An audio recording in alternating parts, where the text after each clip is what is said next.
Just after 10 o'clock on the morning of January 15th, 1947, a young mother pushing her stroller through a vacant lot in Los Angeles noticed what she thought was a broken retail display figure in the grass. As she got closer, she realized it wasn't plastic. It was the body of a young woman cut cleanly in half. The newspapers would call her the Black Dahlia, but before she became one of America's most famous murder victims, she was simply Elizabeth Short.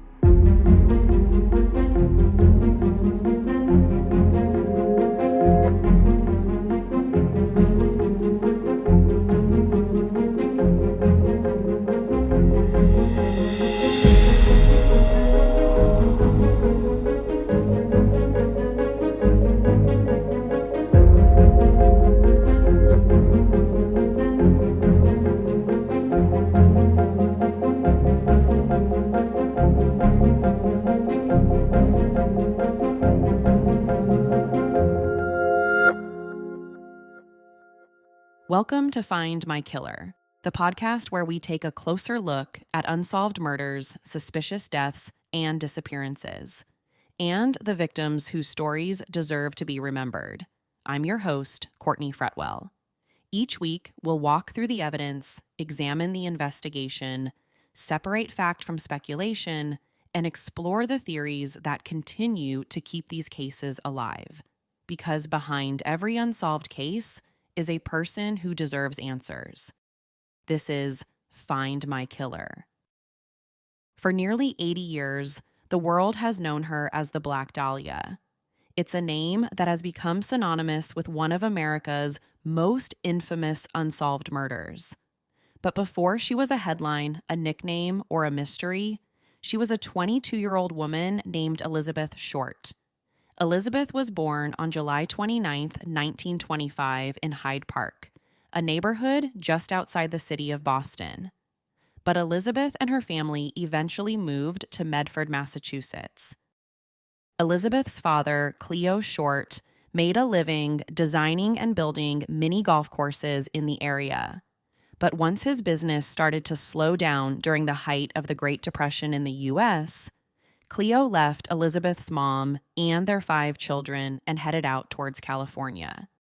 He was somehow able to fake his own suicide by leaving his empty car near a bridge, leading the police to believe he jumped and killed himself.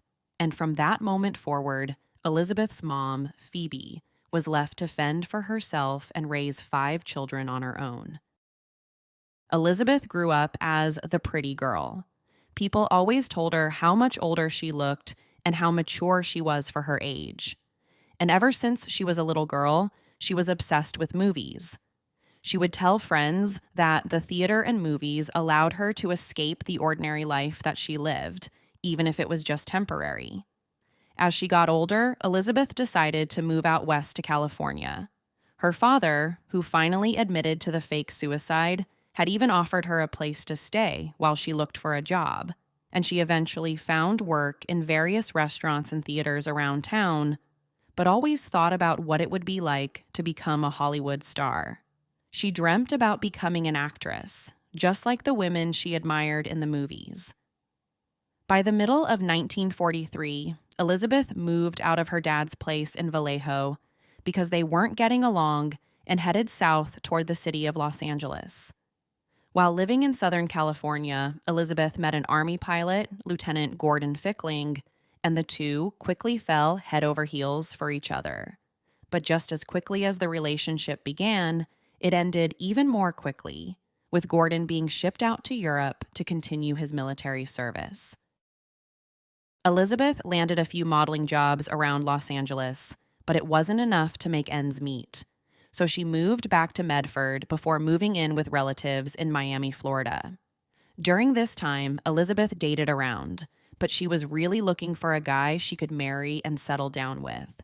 And one of the men she started dating was another Army pilot by the name of Major Matt Gordon.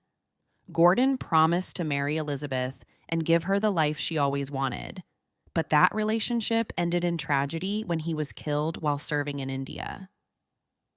Following his death, Elizabeth briefly rekindled her relationship with Gordon Fickling and even relocated with him to Long Beach, California. And from there, California would become her home until her murder. Before we continue, I think it's worth taking a minute to separate Elizabeth Short from the legend that grew around her after her death.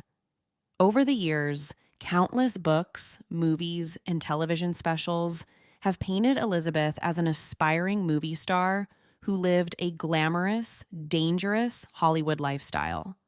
Some have even claimed she worked as a prostitute or had ties to organized crime, but the evidence simply doesn't support those stories.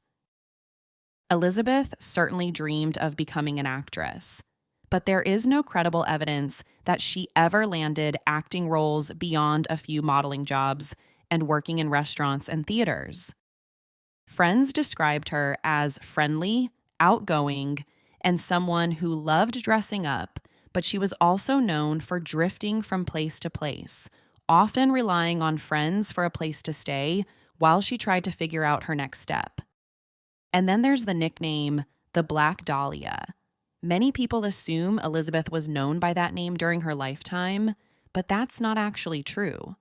The nickname exploded in the newspapers after her murder, likely inspired by the popular film The Blue Dahlia. It made for a sensational headline, and before long, it became the name history remembered. But long before she became the Black Dahlia, she was simply Elizabeth Short, a 22-year-old woman chasing the same dream that brought thousands of young people to Southern California. And by January 1947, she had no idea she had less than a week left to live. On January 9th, 1947, 5 days before her murder, Elizabeth returned to her home in Los Angeles after a quick trip down south to San Diego. She was with a guy named Robert Red Manley, a 25-year-old whom she was reportedly dating. But the relationship was complicated since Manley was married with a child on the way. Robert Manley eventually told police that after he picked Elizabeth up from her house on January 9th, he took her to the Biltmore Hotel in downtown Los Angeles. He said she planned to meet up with her sister, who was in town visiting from Boston. This was corroborated by hotel workers who said they saw Elizabeth making phone calls from the lobby payphone. Some people even reported seeing her about a half-mile away from the Biltmore Hotel at the Crown Gill Cocktail Lounge that evening. But the biggest takeaway here is that, according to Robert Manley, the last he saw Elizabeth Short was when he dropped her off at the hotel on January 9th. And that's where this mystery truly begins. Robert Manley says he dropped Elizabeth off at the hotel on January 9th. Hotel employees remembered seeing her that afternoon, but after that, the trail goes cold. Between January 9th and January 15th, when her body was discovered, no one had ever been able to confirm seeing Elizabeth Short alive again. Nearly 6 full days of her life remain completely unaccounted for. I want to know, who was she with during that time? Did she leave somewhere voluntarily? Did someone pick her up at the hotel? What happened to her after being dropped off at the Biltmore? I have a feeling those are questions only her killer knows. On the morning of January 15th, 1947, Betty Bersinger was walking through a vacant area of Los Angeles with her 3-year-old toddler when she saw something that caught her attention on one of the lots. At first, Betty thought it might be a retail store display figure that had been cut in half, but once she got closer, she realized that it definitely wasn't a piece of plastic. It was the dead body of a young woman. Betty then grabbed her daughter and ran to the nearest home to have them call the Los Angeles Police Department. And when the 2 officers arrived on scene, they were shocked by what they saw. Not only was it the body of a deceased young female, but it was the body of a young female that had been cut in half, lying completely naked in a posed position. The lower half of the body was about a foot away from her upper half, right next to the sidewalk. Her hands had been posed over her head, and her elbows were bent at right angles. Her skin was completely white, showing no signs of any color. There wasn't a drop of blood anywhere on or near her body. It was as if her body had been completely drained of all her blood prior to being dumped at the lot. Police couldn't find a wallet, purse, or any identifying information about who this woman was. But it seemed clear that whoever killed her initially posed her to make a statement. The body was sent to the Los Angeles coroner's office for an autopsy, and that's when the full extent of her murder was discovered. The body had been cut in half with surgical precision. The lower half had been removed by separating the lumbar spine between the second and third lumbar vertebrae. And based on the bruising along the incision around her waist, it likely happened after she was already dead. The body had also been extensively scrubbed and cleaned, possibly with gasoline. Then there were the other injuries. Her face had been slashed from the corners of her mouth to her ears, creating what is sometimes referred to as the Glasgow smile, similar to Heath Ledger's portrayal of the Joker from the Batman movie. There were also several cuts along her thighs and breasts, with some places of her skin having been completely sliced away. At first, no one knew the victim was Elizabeth Short. It wasn't until the police submitted her fingerprints to Washington, D.C., that they learned it was Elizabeth. Her fingerprints were on file from a previous arrest for underage drinking, and sadly, from that moment forward, she was no longer known simply as Elizabeth Short. She became the Black Dahlia. This wasn't a crime committed in the heat of the moment. Whoever killed Elizabeth had taken their time. They cleaned her body, drained it of blood, transported it to a vacant lot, and carefully arranged it before leaving. None of those points to panic. It points to planning. The precision of the bisection has fueled decades of speculation. Was the killer a surgeon, a butcher, someone with military medical training? Or was he simply someone who had enough anatomical knowledge to know exactly what he was doing? Even today, investigators and experts continue to debate that question. What most agree on, however, is that Elizabeth's killer appeared organized.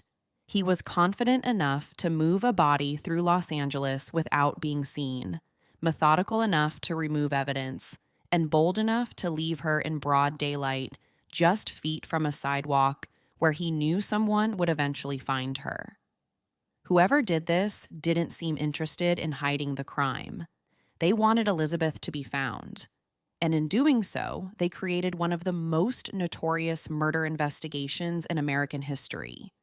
Because within hours of her body being discovered, word began spreading across Los Angeles. Detectives flooded the scene.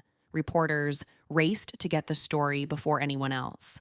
Tips poured in from every direction. And before long, Elizabeth's murder was no longer just a homicide investigation. It had become a media sensation. And that media frenzy would ultimately become both the investigation's greatest asset and one of its biggest obstacles.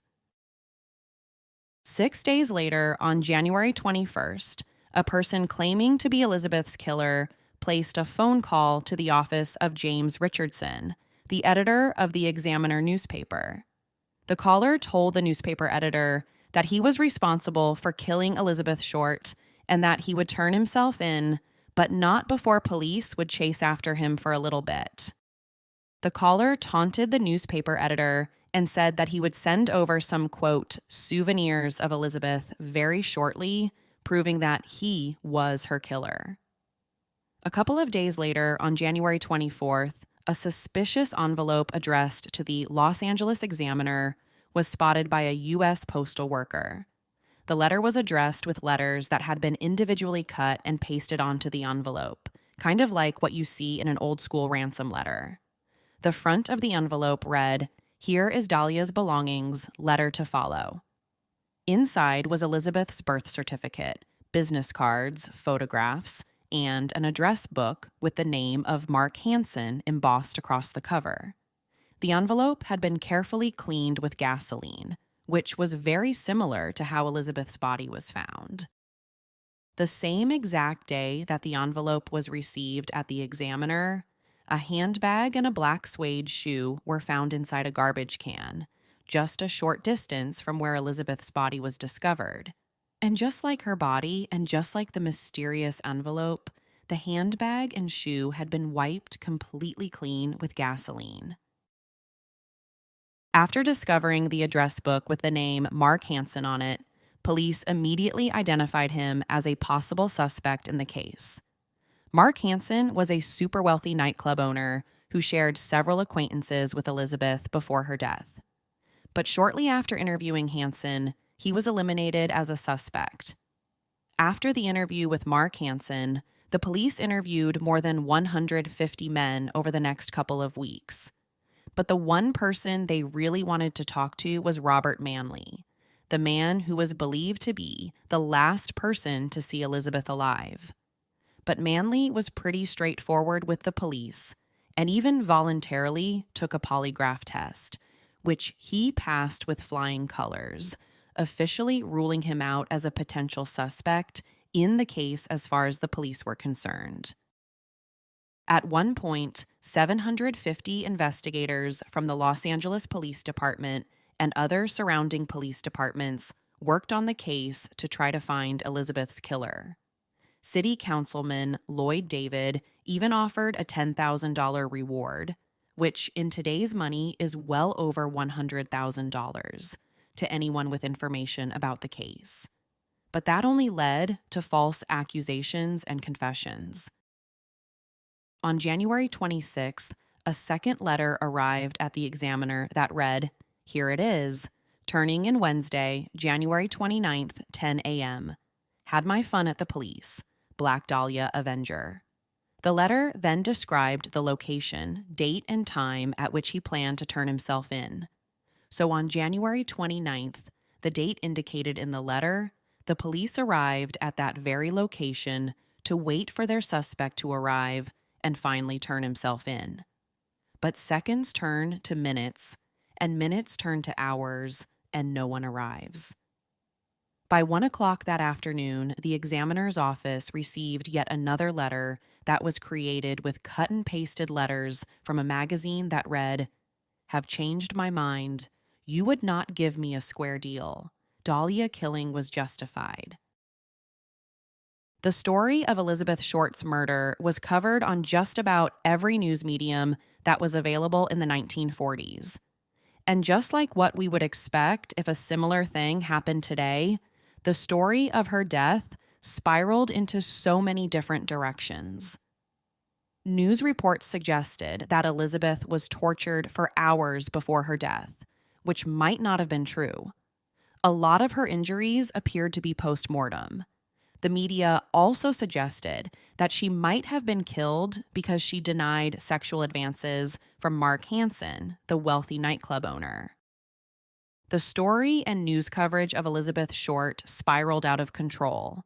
And with the coverage, a lot of details about who Elizabeth actually was got lost in translation. The rumors went as far as to claim that she was a sex worker when there was absolutely no evidence to support that. Even all of these years later, there are so many misconceptions about her. By February 1st, the Los Angeles Daily News reported that the Black Dahlia case had run into a stone wall. There had been 0 arrests, and the police didn't have a solid list of suspects. Even with the story covering the front page of the Examiner for 35 straight days following her murder, there were no arrests. A few weeks later, the police served a search warrant on the University of Southern California Medical School, which just so happens to be located very close to where Elizabeth's body was discovered. And in the search warrant, the police requested a complete list of students at the time of the murder, based on the suspicion that the killer might be a doctor or surgeon. That theory stemmed from the fact that her body was so neatly and cleanly bisected. Once the police got back the list of medical students, they were very hopeful that the killer's name was somewhere on it. So they ran background checks on each and every one of them. But none of the students stood out among the rest. The months after Elizabeth's murder rolled by with no answers to who her killer might be. And by the spring of 1947, her case officially became a cold case. 2 years later, in September 1949, a grand jury came together to discuss the Los Angeles Police Department's homicide unit inadequacies in solving cases around this time, especially those involving women and children. They were also specifically asked to discuss the murder of Elizabeth Short. Once the grand jury finished meeting, a further investigation was conducted on Elizabeth's past, especially her movements between Boston, Florida, and finally her move to Southern California before her murder. They wanted to investigate anyone suspicious who came into contact with her during this time. As a result, the police conducted several more interviews with different men, including those who knew her from Texas to New Orleans. But as before, these interviews failed to yield any new leads in the case. Although Elizabeth's murder remains unsolved, more than 500 people have confessed to it. And what's even stranger is that some of those reported confessions came from people who weren't even born at the time of her murder. People were coming forward right and left, confessing to her murder, whether it be for fame or something else. Many people wanted to be associated with the Black Dahlia in any way possible, one of our country's most infamous murders. The truth is, it's impossible to cover every theory or every person who has been linked to Elizabeth's murder in a single episode. So instead, let's focus on the individuals who have consistently surfaced as the most credible suspects, and why investigators took a close look at each of them. We've already talked about Robert Manley, who dropped Elizabeth off at the Biltmore, and we've also discussed Mark Hansen, a wealthy nightclub owner who knew Elizabeth through mutual friends. At one point, Elizabeth had even stayed at a house he owned along with several other young women. But if there's one suspect whose name has become almost inseparable from the Black Dahlia case, it's a Los Angeles physician named George Hodel. It was actually Hodel's son who alerted the authorities that he might actually be Elizabeth's killer, among several others. Before Elizabeth's murder, he was accused but not charged of the death of his secretary, Ruth Spaulding. He was also accused of assaulting his very own daughter, and between 1950 and 1990, he frequently fled the United States and headed to the Philippines. In 2003, it was made public that the police wiretapped his home and obtained a recorded conversation of him with an unidentified visitor saying, "Supposin' I did kill the Black Dahlia. They couldn't prove it now. They can't talk to my secretary because she's dead. They thought there was something fishy. Anyway, now they may have figured it out. Killed her. Maybe I did kill my secretary." But as good as all of this might sound, there was never any definitive proof he was Elizabeth's killer. And as a result, he was never arrested or charged, although many people still believe he might be the one. And maybe those people are right. Maybe he is our most compelling suspect, but still one surrounded by unanswered questions. Other suspects that have popped up over the years include Dr. Patrick O'Reilly, Fred Sexton, Francis Sweeney, Bugsy Siegel, George Knowlton, Leslie Dillon, and Jack Anderson Wilson. And that's just to name a few. The actual list of suspects considered over the years is endless.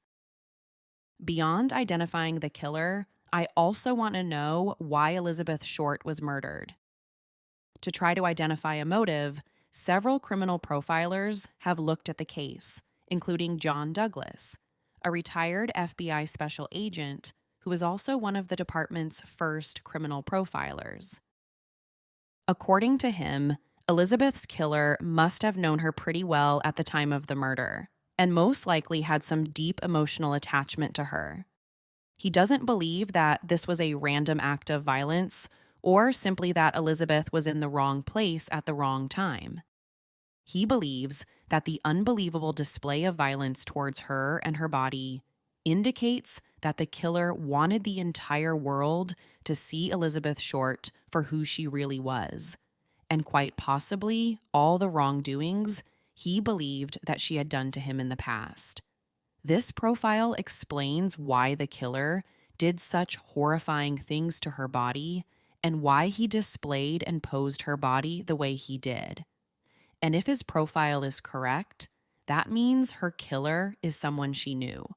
But unfortunately, that person has never been identified despite hundreds of interviews on all the men Elizabeth was known to associate with. Other profilers believe the killer might be some type of sexual sadist. Others think we're looking for a very organized killer who may have killed before or after Elizabeth. But these are just theories. Just like her killer, the true motivation behind her murder has never been discovered. Nearly 8 decades later, the Black Dahlia remains one of America's most infamous unsolved murders. But behind that haunting nickname was a young woman named Elizabeth Short, a daughter, a sister, and a friend whose dreams of a new life in California were cut tragically short. While the theories continue and new suspects emerge, one truth hasn't changed. Elizabeth deserves answers. What do you think happened to Elizabeth Short? Do you believe her killer has already been identified among the many suspects? Or do you think the truth has been buried with time? I'd love to hear your thoughts. Find My Killer is a Rockefeller audio production. The show is written and produced by me, Courtney Fretwell. If you would like to support the show, please consider joining the show's Patreon page. To learn more, please visit patreon.com/findmykiller. Your support helps to fund research, production, and editing costs.